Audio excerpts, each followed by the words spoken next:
Hello, and welcome to Citrix Synergy 2016 highlights as presented at the June 2016 Connecticut Rhode Island CUGC meeting. It was great to be with a bunch of Citrix geeks like myself again, and we just didn't get through this slide deck. We had so much content on Synergy. So without too much further ado, let's get this started. The first slide here is basically just a little feel good about Synergy. Fast forward if you want to, but it's a good primer of the kind of energy that you get going through to Synergy.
So Synergy 2017 back in Orlando again.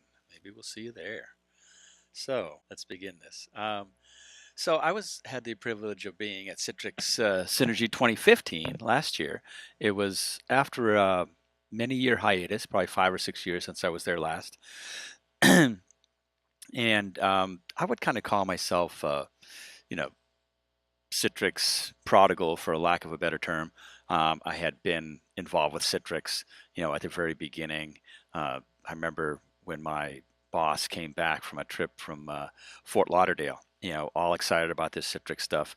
Had a WinFrame, had a Win terminal, I think it was, from Weiss. This big honking thin client. Haven't been able to find a picture of it on the internet. And so, back in those days, it was all about, solving, traditional desktop delivery and app delivery problems.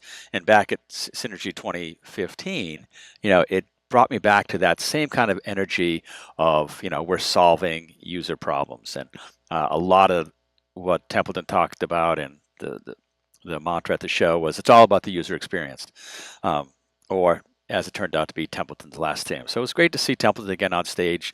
Those epic, those epic demos, and to kind of contrast between last year's Synergy and this year's Synergy. Yeah, I mean, I think it's a fair comparison to say Templeton is a bit of a Willy Wonka Candyman, kind of a, he was even dressed, same, kind of a purple shirt, purple paisley. He had this matching, embroidered vest that he went around in. And just his persona was neat. And it's always fun to see. And I've always thought, again, with this all about the user experience, mantra at this show, I got reconnected with, again, how Citrix solves user problems. I always kind of thought of the character from Tron. If you're into, old 80s movies, one of the lines in that is that Tron fights for the users. And Citrix, was at the beginning, it still kind of is, a client-first proposition. It's about solving problems for clients, even though, Citrix is the whipping boy. Still, users really, get so much benefit. If Citrix wasn't around to solve these problems, there's work that they just wouldn't be able to do.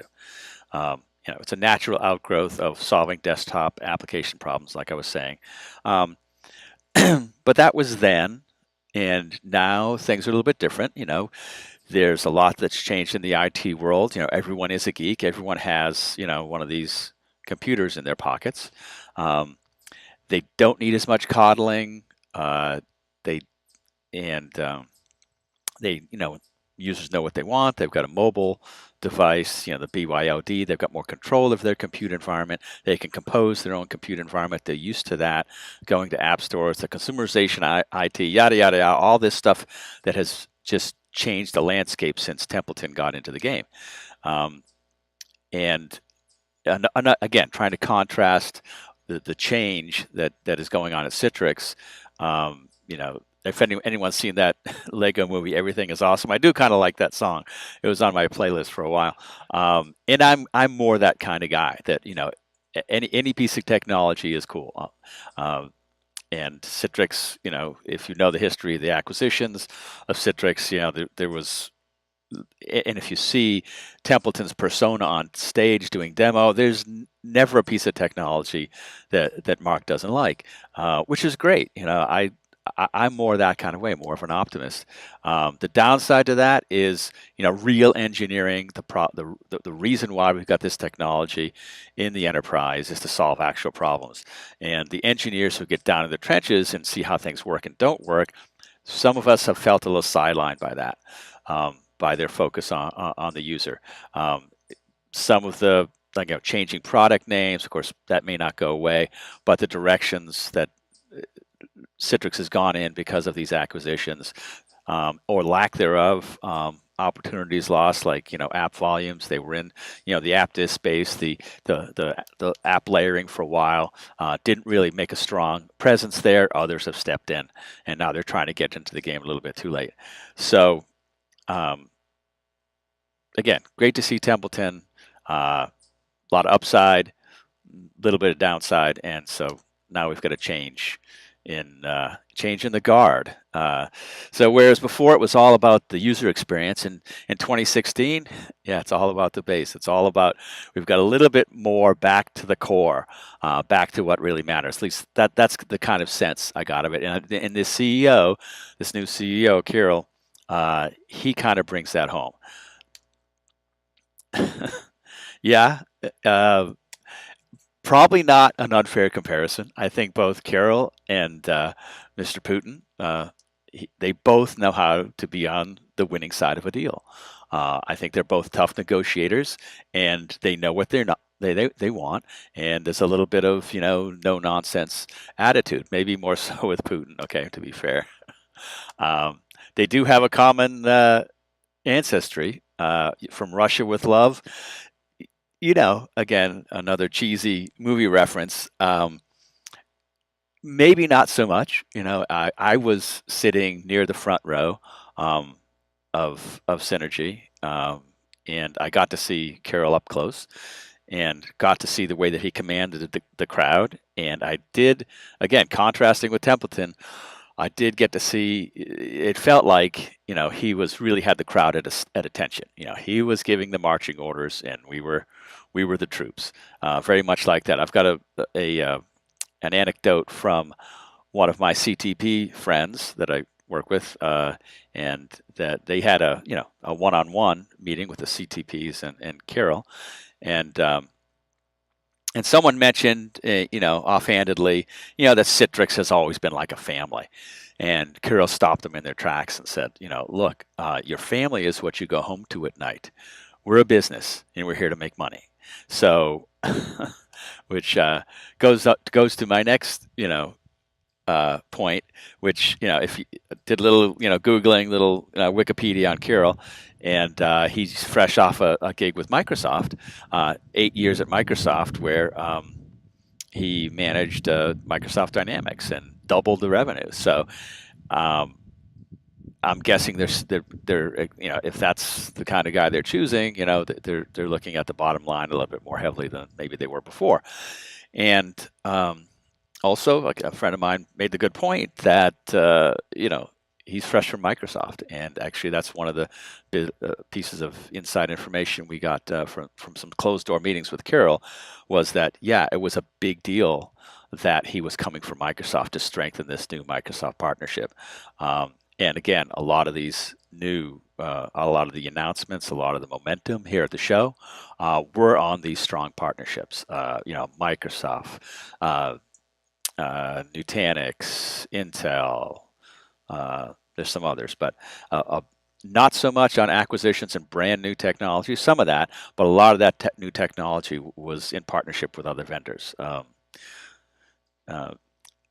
Also, change in the wind, listening to the engineers a little bit more, maybe some of the features that were gone, that we were sad to see go. Things like worker groups, they're going to be back in some form or another. I think it's going to be, I think, app groups, which are basically a subset of delivery groups. And then localhost cache may also be coming back. Well, it is coming back in a form. So the quasi LHC in connection leasing, that would be going away. You've also got a cloud, mobility, SDN focus, big stuff on Netscaler. They had a whole separate conference within a conference, Netscaler Connect, which I think they will continue to do because it's the dev side of DevOps. It's the dev side that, which to me, if you look at the DevOps paradigm, if you will, it's uppercase dev, lowercase ops. That's where all the energy and momentum is. It's in the apps, obviously. So big deal with all the Netscaler stuff. And again, this is a direction Kirill knows best.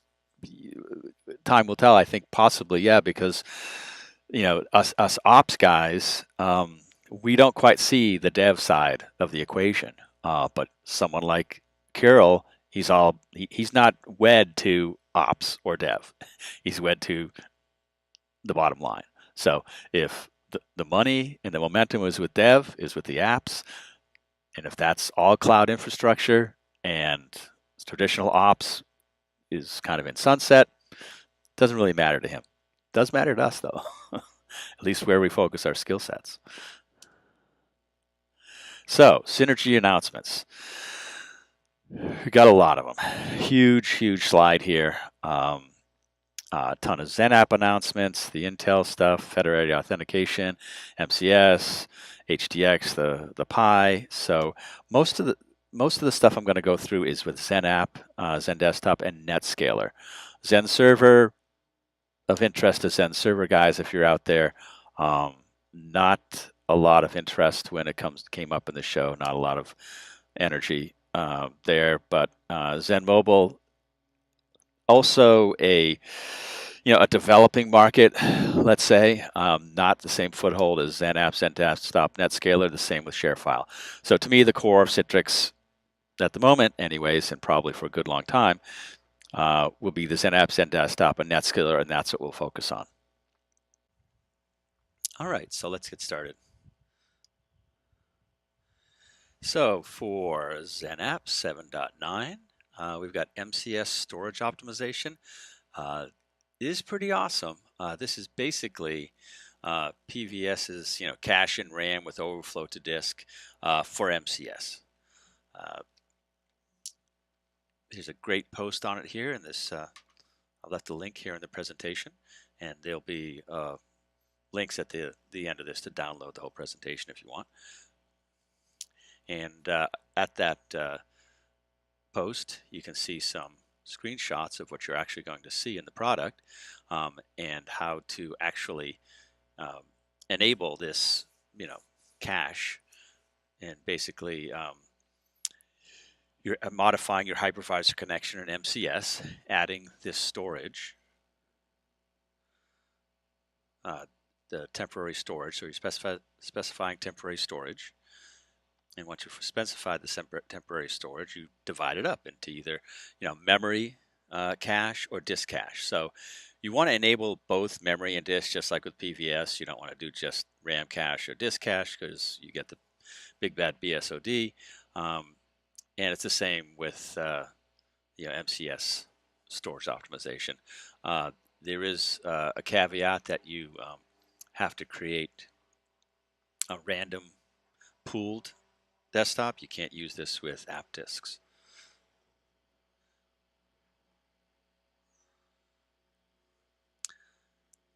Also pretty cool, MCS support for Nutanix Acropolis Hypervisor. They call it AHV. There's a screenshot of adding the the hypervisor connection in Zen Desktop or Zen App in Studio. It's pretty cool. Also, Nutanix AHV is a custom build of KVM hypervisor, so you get no licensing to speak of. It's an open source platform, so if you're not tied to a particular hypervisor, big enterprises, yeah, they may be tied to VMware as a hypervisor, but smaller companies, greenfields who have no hypervisor, affinity, yeah, this will be great stuff. Again, this is one of those partnerships that I was talking about that, strategic partnerships that Citrix is getting involved in. Also, the Nutanix console is now the hypervisor console. So you've got one console in which you can manage, the storage, the compute, everything to do with the hypervisor. You create, manage VMs, even do hypervisor updates. Also, there will be a Nutanix plugin available soon for Director, so that you can go into a tab in Nutanix and see a tab in Director and see all the Nutanix resources and manage them. I've got a great quote from Jeff Pinner-Parsons. I went to one of his sessions on PVS and MCS, a deep dive. You should probably look that one up. It was a pretty good session. You can get all that on Citrix Synergy Live. And this guy is the lead engineer, or has been, on PVS for years, and now he's also taking control of MCS. And basically what he said was that the war between PVS and MCS is over, and it's a tie. So they seem to be, upping the features of MCS to where it doesn't really matter. Although, at scale, PVS will still have the advantage for a good long time. So what he said about this particular integration was that PVS will be in the works for to support Nutanix natively and their Acropolis hypervisor. So that's in the works. And here's the Syn 104 if you want to look at that on Citrix TV or Synergy Live. It's a pretty good session. Another big announcement was the Raspberry Pi. $99. They're going to have 3 models from ViewSonic. I imagine other vendors will offer this. This is a strategic move, on many levels. My son has a Raspberry Pi. I've got a couple of friends who have the Raspberry Pi. They've got magazines, websites devoted to this. Back in the day when I was looking, when I provisioned in a lot of Weiss thin clients, the Weiss website itself was a dearth of advice on how to actually manage their own product. With a Raspberry Pi, there's, it's a very vast and rich ecosystem. So the fact that you've got brand recognition. I came off of a gig at a hospital, and I came late into the game. Someone else was managing the project, and I would have brought in Weiss or possibly IGL thin clients. They went with a different vendor, one that wasn't my first choice, but they did so because of brand recognition. Raspberry Pi, a lot of people are going to know about this. Once you say it's built on a Raspberry Pi platform, it's going to have instant, recognition, and hopefully that, along with the ecosystem, and it's just a very strategic move in my mind. Skype for Business, video rendering at the endpoint. If you don't know exactly what Skype for Business is, there was a 1.0 version of this. I think the Skype optimization pack. Basically, what it is Citrix taking the actual interface from Skype and putting those bits into receiver. And what that does is, allow you to do rendering of the entire client experience, Skype client experience, audio and video, at the client, wherever receiver is, your thin client, your desktop, whatever. So now all that video and audio is first of all rendered at the client, just like, flash offload, that kind of thing. But also any conversations, any video or audio between two Skype clients that are also on a compatible receiver with this optimization, the Skype optimization, all the video and audio will go between those two endpoints. So no tromboning of the traffic going up to the data center, back down, no processing of, rendering of the video audio back in the data center. All happens at the client. And this 2.0 version, I guess there was some feedback, pushback on the 1.0 that those client bits that reside, that emulate the Skype client, within receiver on the endpoint, that client emulator, if you will, wasn't as smooth, the experience wasn't as identical to the native Skype client. But now in 2.0, it's almost indistinguishable. It's available for Mac, Linux. They're offering support for other UC apps, Cisco Jabber, Link are all in the works. And here's a link to the receiver support matrix so you can see what version of receiver works with this. There's a pretty good post right here if you want to take a look at that later on the whole business. And this is just the compatibility matrix to show you which version of receivers you need in order to get this to work. So XenApp POC in the Azure cloud. There's two ways to do this. You can do the XenApp trial in the Azure Marketplace, or you can do the XenApp POC in Lifecycle Management. This has been there before, and maybe we can take a look at this. All right, so go into your Azure account, and you find the plus sign here, which will access a search window, which will be searching the Marketplace at this point. And the first item you see pop up here will be for the XenApp trial. This is a 6 VM built on Azure A2 VMs. It's a 30-day trial, fully configured XenApps and desktop environment. Again, you've got 6 VMs. I contacted Azure Billing, and they said for those 6 VMs, running 16 hours a week, that's what I told them. I said about estimate maybe 16 hours a week worth of usage. That should run you about $60 a month.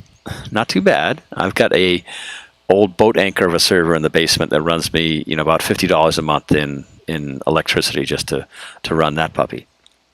If you've got partner licenses, NFR licenses, you can extend this thing beyond the 30 days by just plugging them into your license server, which is part of the environment. Another way to spin up a POC or demo is through Lifecycle Management. Again, you get a trial license at cloud.com for Lifecycle Management. You go into the Blueprint catalog. If you don't know how Lifecycle Management works, it's basically, like I said, it's a blueprint of a bunch of different Citrix environments that all scripted and automated, wizard-driven, that you can configure and then deploy again and again using as a template to infrastructure. You can deploy to Azure, to AWS, to your on-prem. So for XenApps and Desktop POC, you've got one right here. And you've also got one with an existing domain, for an existing domain linked to an on-prem domain or Azure AD. So once you've added this to your library, you can see this is already added to my library. It takes a few minutes to add it to your library. You go over to Design and Deploy. I can see the blueprint in my library. Actions, Deploy. And now you've got a look at what all this is contained in this blueprint. Click Start Deployment Setup, and it's going to ask you, where you're going to put it and stuff. So pretty cool, pretty cool. You can also spin up a lab at demo.citrix.com, but that is a little more complicated, I believe, and I'm not sure after the time bomb that you can keep it going any longer. The Intel vGPU for 10 times lower the cost. GPU for the masses. So heard this mantra in a number of sessions. Citrix is hot to get people to use GPUs for their experience, not just for high-end CAD stuff, but you've seen the numbers, that just running Microsoft Office and Outlook and Excel uses tons of GPU. So this is basically for desktop. At this point, this is only for Xenserver 7.0. Hopefully, they will provide support for other hypervisors. I have not found anything out there to that effect, but it stands to reason that they will. Here's the Intel press release and the VMware blog post on the whole business if you would like to look at it later. Okay. Now, unprecedented, unparalleled, unwarranted, the most important announcement at Synergy 2016. Well, maybe not as important or awesome as Dr. Evil's mythical sharks with lasers, but nearly as epic is DAS delivered. New Windows 10 VDI in DAS on Azure, finally. So yeah, that's a big deal. A lot of people thought that was the big announcement at Synergy. Basically, it's more of a licensing change than anything else. I think that was kind of lost on the audience. If you go and check out the Twitter handle pound fixed VDA, you will see a lot of people commenting on this for years, the whole licensing problem with the SPLA and not being able to run real DAS desktops in the cloud. You would previously, you would have had to either had dedicated colo hardware or having someone run basically a terminal server, RDS session, basically using a server operating system to emulate a desktop. That was licensable. We can also expect that a service provider license, SPLA, will follow that will open up DAS to Amazon and other clouds, other public clouds. So that's the expectation. I've got some video here from Brian Madden. I was in another session where Brian was talking about the current state of DAS, and of course he touched on this topic and he explains the licensing and the possible SPLA for other cloud providers. So let's give a listen. I think this is worth the time. Citrix talked about this a little bit yesterday. The sort of licensing changes in Azure cloud, and I'm stumbling on words a little bit because I'm trying to be polite. I tweeted yesterday, Microsoft announcing they'll allow Windows 10 production VDI DAS desktops from Azure is the biggest announcement from the show. And after watching today's keynotes, I still stand by that as the biggest announcement of the show. So I don't know how many people know this. You are not allowed, today, you are not allowed to run a Windows 10 desktop in the cloud. I'm not talking about SPLA, the Microsoft Service Provider License Agreement, where DAS providers are not allowed to sort of rent licenses for Windows 10 on a service. You today, if you just go to your own AWS account and just fire up a VM and upload your Windows 10 image and run it, you are breaking Microsoft license agreements. You are technically allowed to do it for testing and evaluation purposes and lab purposes and that sort of thing, but you are not allowed to run production Windows client VMs in the public cloud. The only way you're allowed to do it is if it's like a colo. It doesn't have to be your building, but it has to be your hardware. So it has to be like a colo where you have specific hardware that's sort of specifically for you. And that's kind of funny because the fact that Citrix and Microsoft made that announcement yesterday, I think a lot of people didn't know that was a big deal because they didn't know just how jacked up licensing was before. They didn't know that it was illegal to actually do it before. I wrote an article 6 months ago about this, and so that's what we're seeing. In fact, I didn't tell you this. You tweeted something yesterday about Will this be Azure only, or will it be on any cloud? And I think there was a tweet conversation about, Microsoft, we assume, is going to have to allow this on any cloud, not just Azure for antitrust reasons. Microsoft PR reached out to me and asked me to tweet to you this statement, which is significantly longer than 140 characters, I want to point out. Microsoft is working on a new process for third parties interested in hosting customers' qualified Windows licenses in their own data centers. So I assume that means they're working, maybe? Yeah. So I'm 100%, I'm not 100% clear on what that means. So there you go. Not 100% clear, but good chance that the SPLA license will be available for other cloud providers, Amazon, and others. So what else do we have? We have the Azure N-Series VMs with NVIDIA GPU. Again, more GPU for the masses. If you take a look at, well, let's just take a look at the next post I've got here.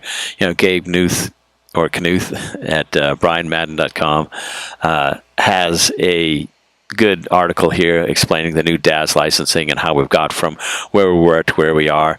And his theory kind of is that all these things are coming together for a very strategic reason for Microsoft.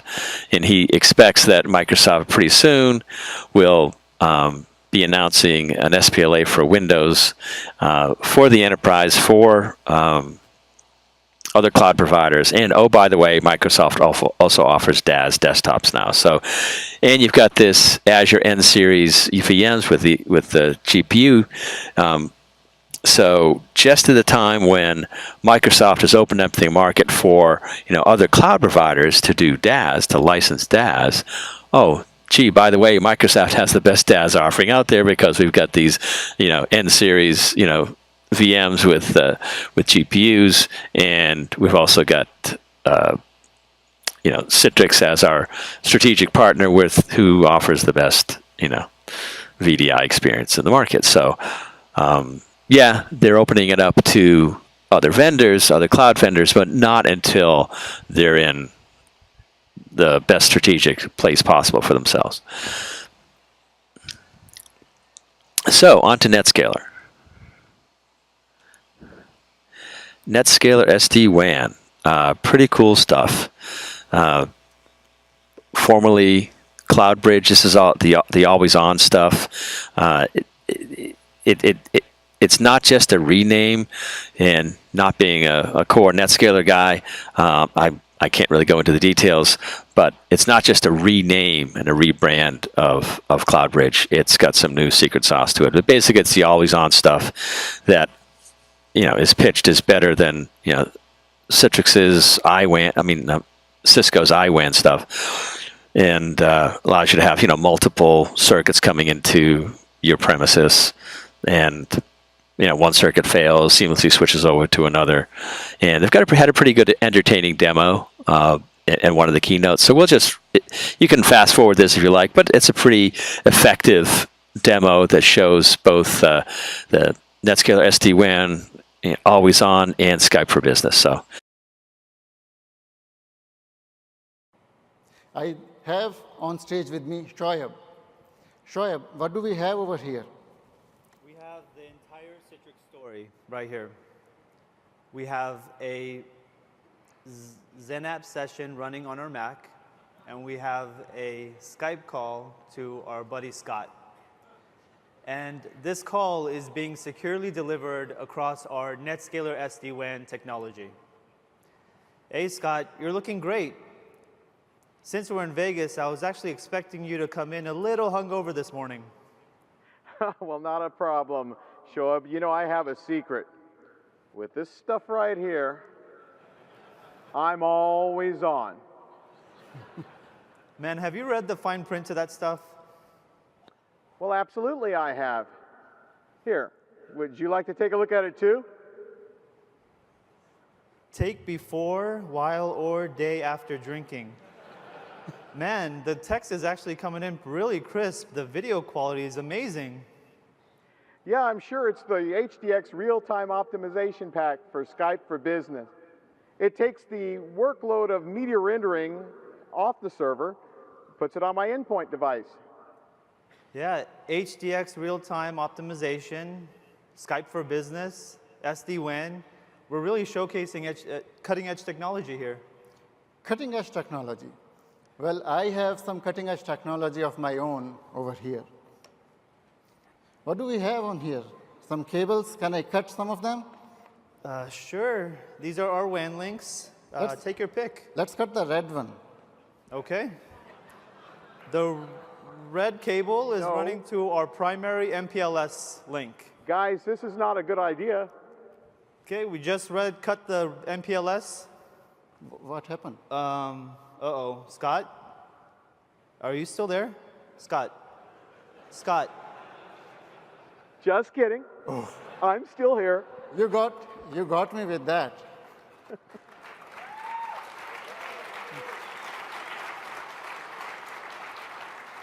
This is fun. Can I cut the other cable too? Well, in the no. spirit of Vegas, let's double down and cut the other one. This is our white cable that runs to our secondary broadband internet link. All right, here I go. No, I wouldn't do that, guys. Okay, we just cut the internet link. Hey, how is he still there? What's your secret to being always on? Do you have a never hung formula for the internet too? I actually do, a 4G LTE. Yeah, and with this, it's wireless, so your cutters can't really touch it. Really? Yeah. Well, I have over here Wait. a hammer. Let's save that for another time. All right. Thanks, Shoaib. You're welcome. That was awesome. So that was pretty funny and informative. So what have we got next? More stuff on Netscaler. Netscaler CPX. Bimodal IT. So Netscaler CPX fits into the dev side of DevOps. Again, to me, DevOps is, uppercase dev, lowercase ops. Netscaler CPX is basically an instance of Netscaler in a Linux container. So if you know anything about, containers, basically, what, VM, server virtualization was to, physical servers, now containerization is to, server virtualization. Whereas with server virtualization, you've got, a virtual server running on a hypervisor, a whole bunch of virtual servers on a hypervisor. Here you've got, virtualized apps instances all running within a single server instance. So, it's in a way, it's something like AppV, because there is a container. They have some of the same nomenclature, but basically it's used for the dev side of the house, to have microservices, which is a big deal in Microsoft's Azure platform, a big deal of what really cloud is all about. So these CPX, instances, the Netscaler instances, will be the traffic cops in between the conversations, or the messaging, as they call it, in between the messaging of actors and microservices in this microservice fabric. So definitely a lot of opportunity to learn new skills.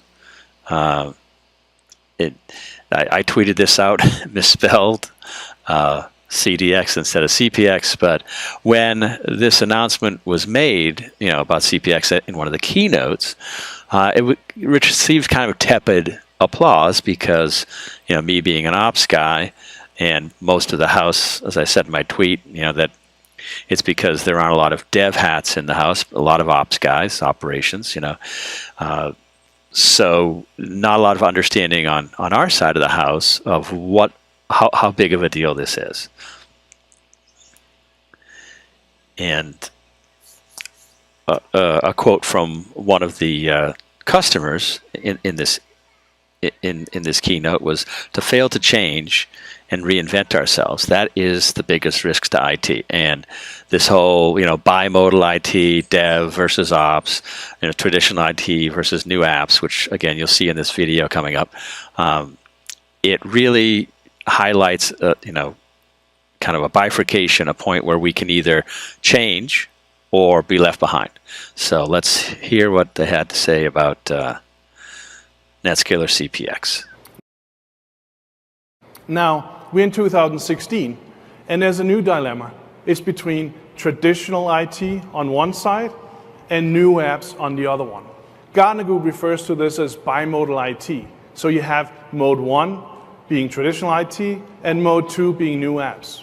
And there's a big divide here when you look at how you run your traditional IT and how your DevOps, oftentimes renegades organizations, want to organize how they want to run things and how they want to basically build their applications to new applications. It's a little bit like looking at an apples to oranges comparison. So we've been hard at work at this problem and worked with some of you. We worked with industry partners and figuring out what do we do here. And really what we believe we've come up with is a way to bridge mode 1 and mode 2. There's a couple of elements to this, but one of the key elements to this is Netscaler CPX, which we announced yesterday. This is basically Netscaler in a Linux container, Netscaler in a Docker environment, Netscaler that you can give in thousands of instances to your developers at a very low cost, and it makes sure that you can integrate into how you operate and run the rest of your IT. So hope you're excited about the new Netscaler CPX.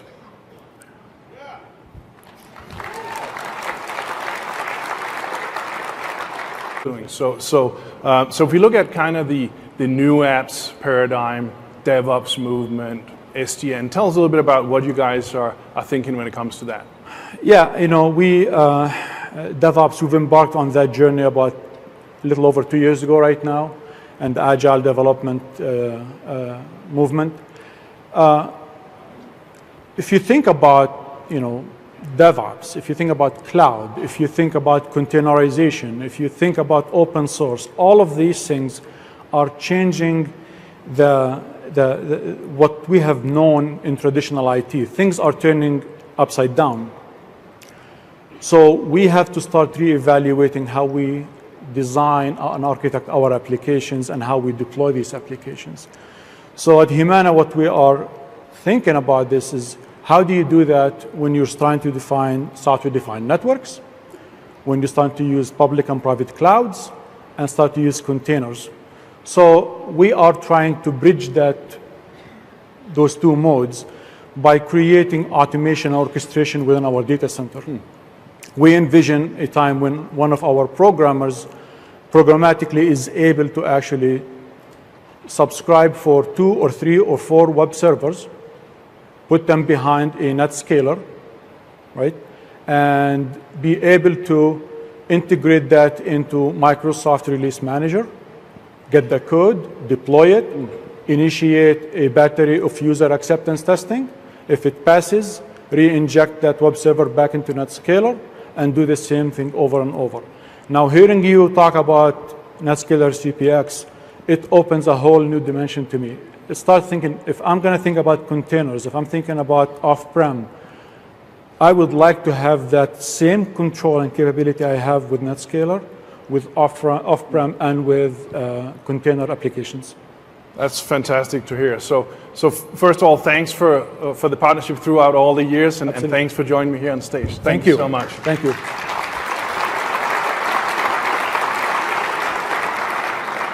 So what we just heard Amin talk about is how they are looking at bridging between the traditional IT environment and the new apps environment. I've talked through how we are looking at the different Netscalers, MPX, VPX, SDX, and CPX, and how you basically leverage this in your environment moving forward. And you're probably going to have a picture a little bit like this, where you're going to have tens, hundreds of MPXs, SDXs. You're going to have hundreds, maybe thousands of virtual VPXs. And then you're going to have tens of thousands of CPXs. Some of you will have much more than that.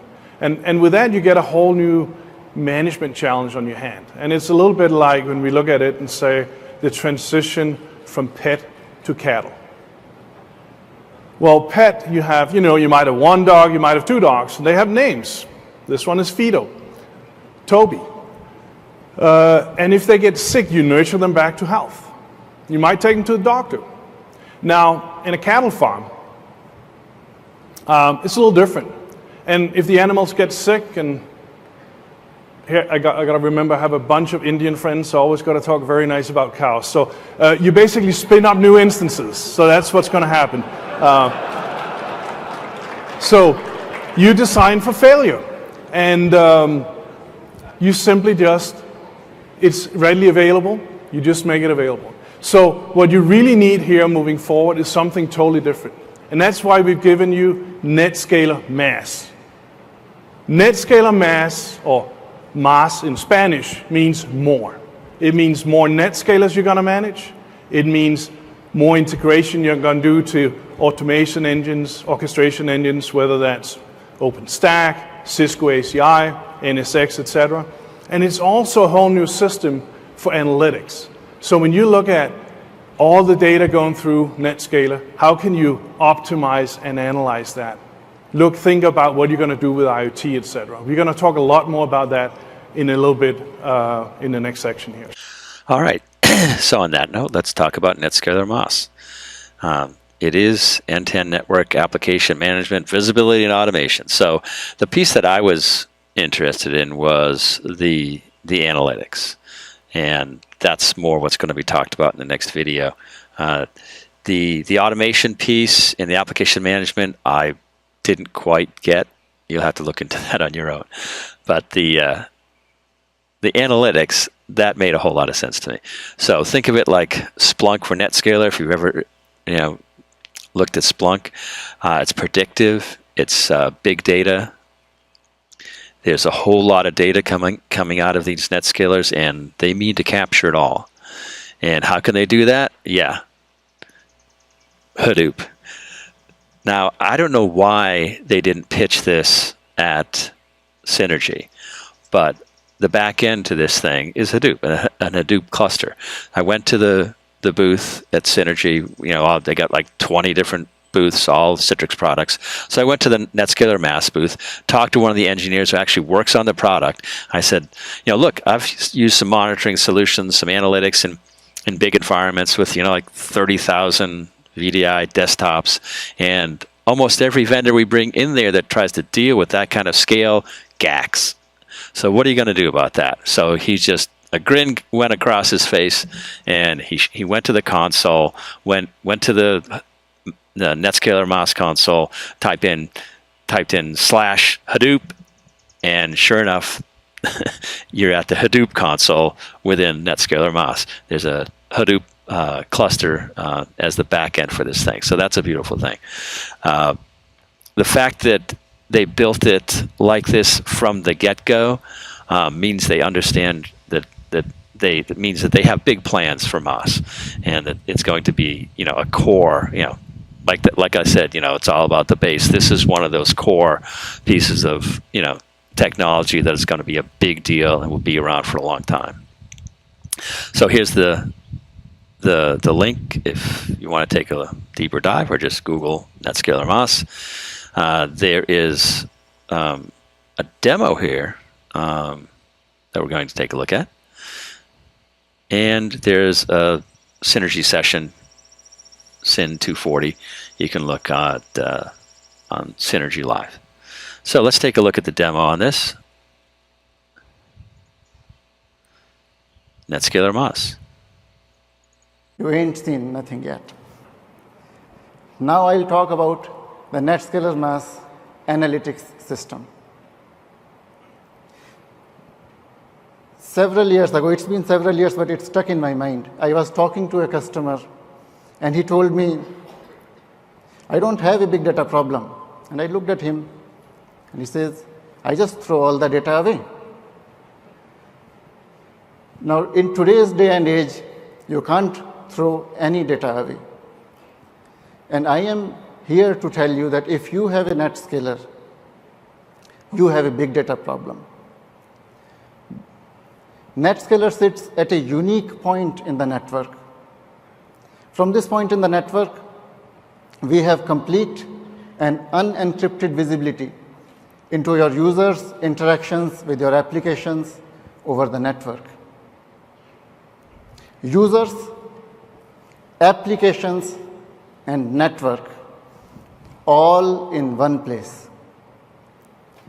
But the sheer amount of data that a Netscaler sees at this point is staggering. A single Netscaler device can produce over 1 million transactions per second. No data collection system in the world can collect the data that we generate. The data simply falls on the floor. Instead of talking about this slide, let me show you some of this. Here, what you see is a live simulation of a large customer with thousands of servers, hundreds, thousands of applications spread across the globe in many different data centers. Netscaler is generating the data, it's generating the telemetry, but it's all falling on the ground. What happens when we introduce the MAS into this picture? With MAS in this picture, we are now collecting all of this data in real time. How did that happen? As part of MAS, we developed a new technology that we call the log stream technology, which allows us to collect the data that Netscaler generates over 100 times faster than anything else. That speed up is what allows us to take all of this data and bring it to one state, one place. But now that you have the data in one place, what can you do with it? Imagine if you had to find something very specific in this vast ocean of data. I'll tell you something everybody will relate to. Imagine if there was something that happened only sporadically. Intermittent failures, you can't spot it, you can't track it, you can't watch for it, it just happens. How would you find that? Let's bring up the MAS console and see how you'd go about that. The system is one step ahead of you. What we are seeing here is the Netscaler MAS dashboard, and it's showing you all of your applications, but it's sorted them in a particular order that the system wants you to look at these applications. If you look at this graph on the screen, you and I will not see anything out of the ordinary with this graph. It looks pretty flat. It's about 400 transactions per second, and it's been going steady for a while. But MAS sees more than we do. If you look carefully, there's a red flag. There's a red flag on the plot. What happens if we click on that flag? Now it's what MAS has done. It has picked one server out of the 25,000 servers you had. It's picked one application. It's picked one data center, and it's decided to tell you that something was wrong or different about this one server. There were no baselines. There was no manual configuration. There were no thresholds configured. This was MAS analytics in action. This was data science.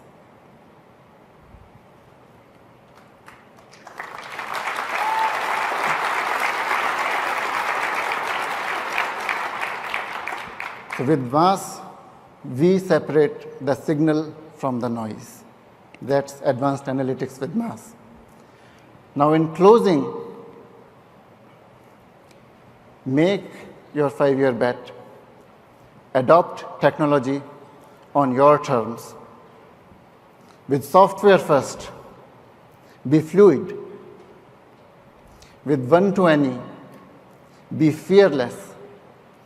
And with Netscaler MAS, be intelligent. And join us on this business of yes. Thank you.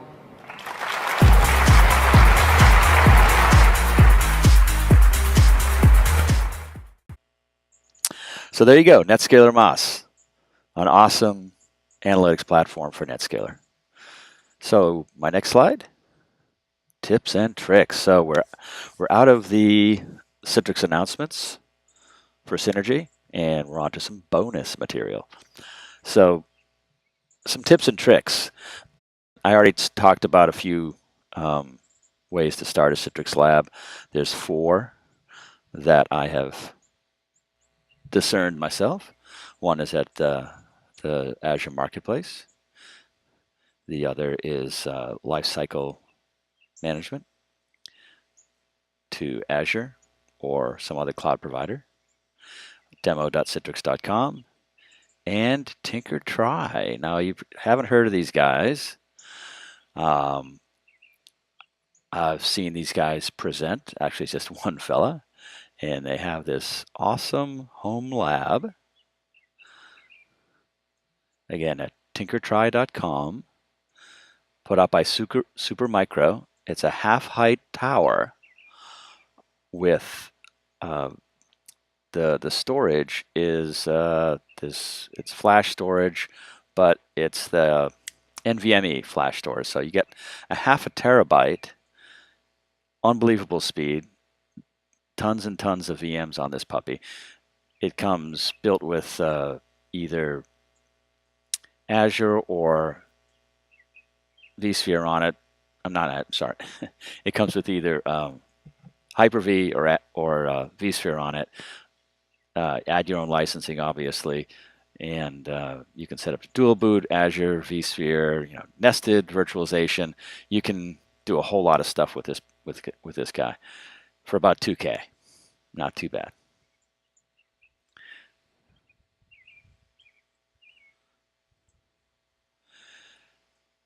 Also, if you want to build in Azure, there's a couple of websites here I'd recommend you take a look at.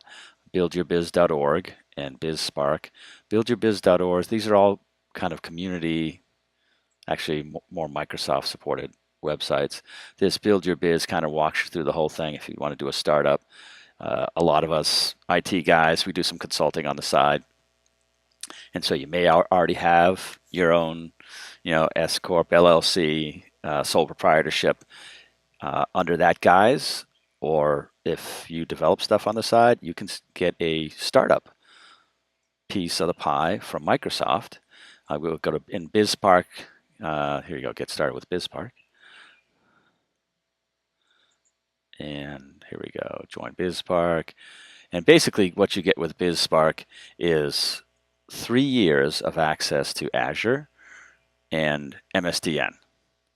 And if you get approved, you get up to $150 a month of Azure credit for 3 years, and the same with MSDN. So, if you get approved as a startup, then the benefits are pretty awesome. I have a membership myself, and building my Citrix Lab in Azure. Some more tips and tricks. If you ever wondered how to do logging in any particular Citrix product, there's a real good cheat. If you go and Google or do some research, or you're passing your exam and you need to study all the different logging methods for all the different Citrix products, they all have a unique method of logging. So you just go to Citrix Insight Services, cis.citrix.com, choose to upload data, or actually click on this little how to collect data. And here's a handy link to links to every single Citrix product, or most of them anyways, and the methods that you need to know in order to collect log bundles. Pretty cool. So again, right here, how to collect data. If you didn't already know about this, and I didn't, awesome way to find all the different log methods. The Citrix Ready Marketplace. Again, this is a website I had not used much, but it's basically a marketplace of all Citrix approved, Citrix tested architectures. So whether it's thin clients, printing solutions, hardware storage, peripherals. Here's all the categories right here. You can find out what's Citrix certified. And they have a VDI effort. I think I have that in the slide. A VDI capacity planning effort using login VSI testing. So again, you can see that it's broken out by applications, endpoints, integrated systems, printers, scanners, also broken up by verticals. So if your customer's healthcare, financial, education, you can go and look through all the vendors that have Citrix supported solutions. All right, so I hope those tips and tricks were helpful to you. And I've also inserted this video with Brad Anderson talking about the new efforts between Microsoft and Citrix, the Azure stuff, the Intune stuff, and the DAS stuff. A lot of stuff. So this is about 9 minutes long. I recommended you'd watch it if you want to fast forward through it. There's some more content at the end, some links if you want to just get to those. But this is a pretty interesting dissertation by Brad Anderson on where Microsoft and Citrix are going in the near and not too near future. Let's jump in. Windows 10. Man, you guys are on fire. Yeah, what we're seeing right now in terms of the interest and the appetite for Windows 10 is like nothing we've ever seen before. More than 300 million Windows 10 devices deployed today. And to give you a comparison on that, that's 145% more devices if you were to compare that to the same number of months post-release with Windows 7. So the appetite is high. We're also seeing now that over 85% of the organizations, the enterprise organizations, are actively piloting Windows 10. And it's being driven by that demand, to get those two-in-ones with touch and mouse, the enhanced security that came in Windows 10. So the demand is high, and Citrix has a number of things that are going to help organizations accelerate the upgrade and migration to Windows 10. Absolutely, and one of them is AppDNA. So we talked about AppDNA earlier, and while as I said, Win10's got these great capabilities to move your apps. But we were talking about this before, Brad and I, like, look, if you just don't even have 10% of your apps validated, what would that mean? The pain, the time. So using AppDNA for rapid app validation is a big thing, and we've offered it to our joint partners. So any of you, the resellers that you work with, have access to AppDNA to help make that happen. So take advantage of that. That's good. Yes, just to put some context in that, application compatibility has historically been the #1 cost and time associated with an upgrade. An AppDNA just shrinks that so you can get deployed faster. Right. But I really think this Win10 VDI service on Azure, this new service that we talked about and announced, is really going to open the doors up.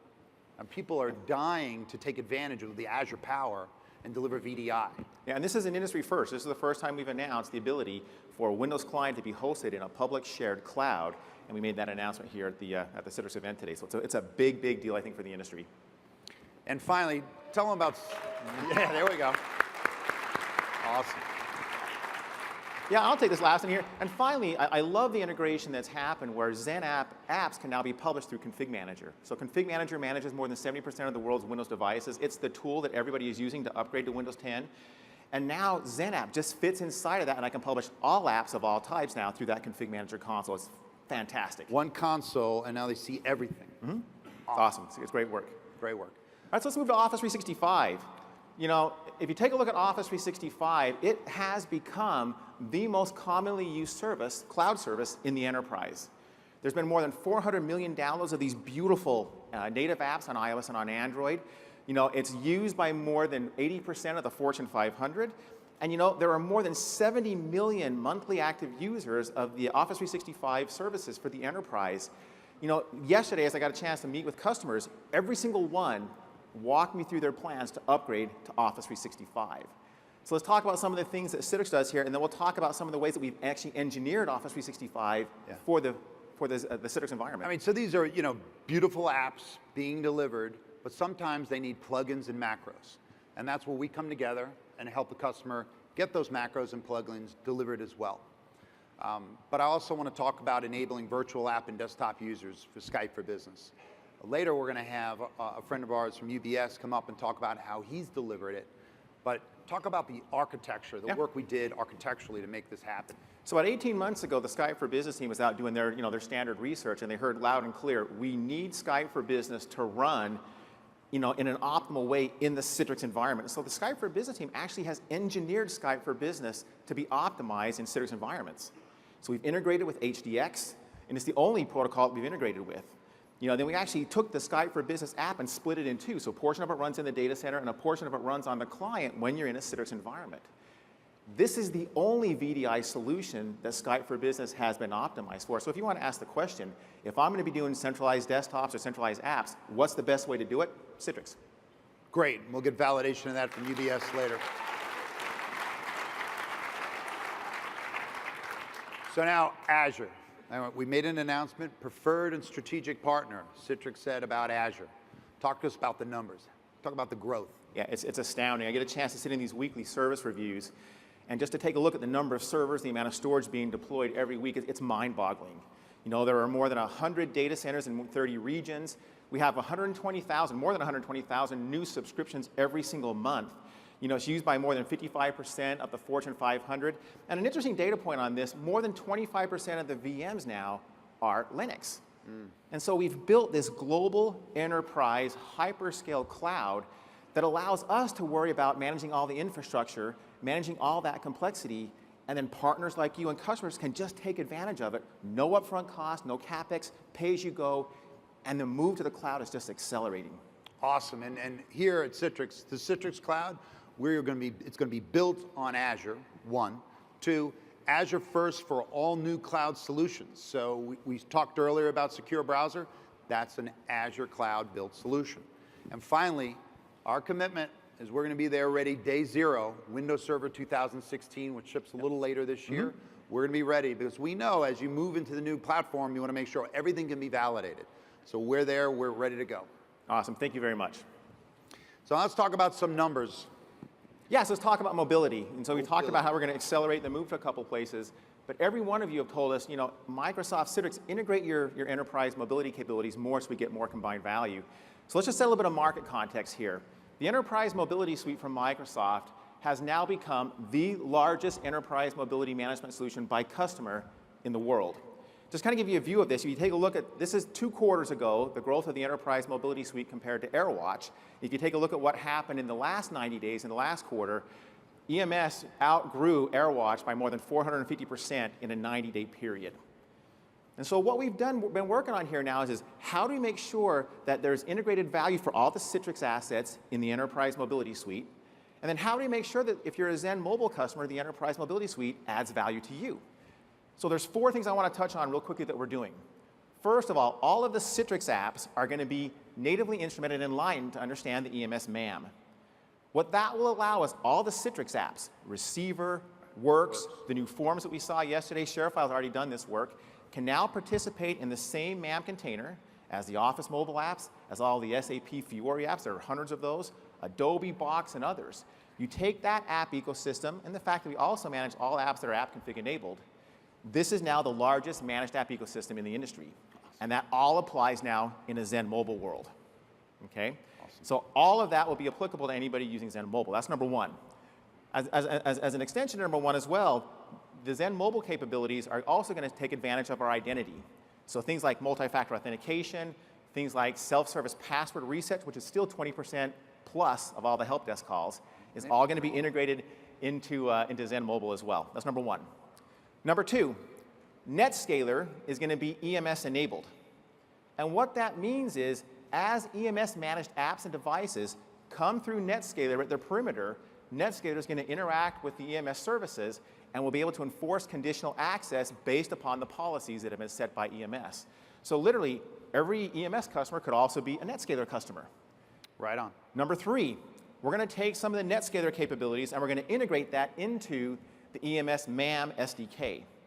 What that will allow is any app that's been enlightened with that SDK will be able to punch through and get access now to any on-premises apps without even having to bring up a VPN. And then finally, Citrix is going to be building a new enterprise mobility management service on Azure. And what that's going to allow us to do is we're going to be able to have the back ends of these services, the EMS services and this new service from Citrix, interoperating with each other And Citrix will bring all of their experience in security, compliance, especially in these highly regulated business, and we'll do all that work in the cloud and apply that value to all the customers for us. I think it's phenomenal what we're doing here together. That's pretty awesome, huh?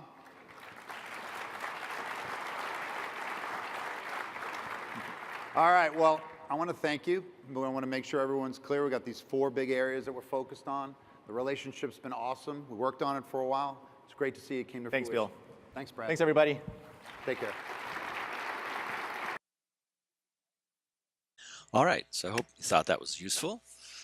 Certainly good to know where the 2 big players in our space are going.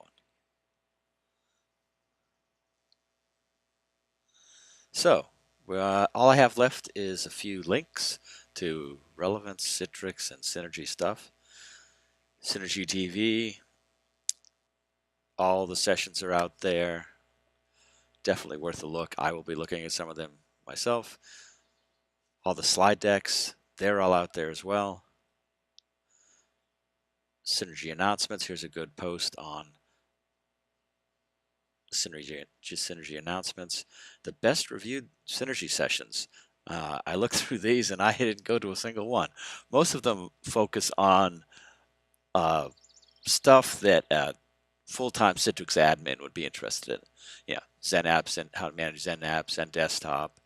Not even a lot of Netscaler on that list, but that Brad Anderson video again. Synergy Unplugged. You may want to take a look at this. I will probably be going to one of these myself. It's basically a road show coming up in the next few months. Different cities all over the country doing just what I'm doing now. Recap of Synergy. Probably a better job than me. I hope a better job than I am doing. But there you go. Definitely worth a look if you couldn't make out to Synergy, or even if you did. It's good to get some opinions on what other people thought. The new CTA program, Citrix Technology Advocates. A buddy of mine actually was one of the founding members of this organization, spun up at Synergy 2016. Basically, it's a step down from CTP. Not the requirements they haven't really nailed down yet, but certainly something I'll be taking a look into. You may want to take a look into if you want to further your career or just have more fun with Citrix. Mobility Masterclass is just one masterclass I'm posting a link to if you don't know about the masterclasses. They're great, like 2-hour deep dives on, I did like a Netscaler mobility one. Good stuff. It's live. You have actual experts on the line, ask questions, pretty cool stuff. This is just the local SE team for our area, Connecticut and Boston. Here's some links for training. I should get back to that slide there. So here are the Citrix SE guys in my area. Some Citrix training, some past webinars, the LinkedIn for the group that I'm a member of, the CUGC group I'm a member of in Connecticut, Rhode Island. And look up some more events on partners, webinars, Synergy, blah, blah, blah. More interesting info. And that is it. Well, thanks for watching and listening if you made it to the bitter end. And all the links and everything will be either posted in the video, below the video, or will be in the slide deck, which I'll definitely put a link to download the slide deck. Again, thanks for watching.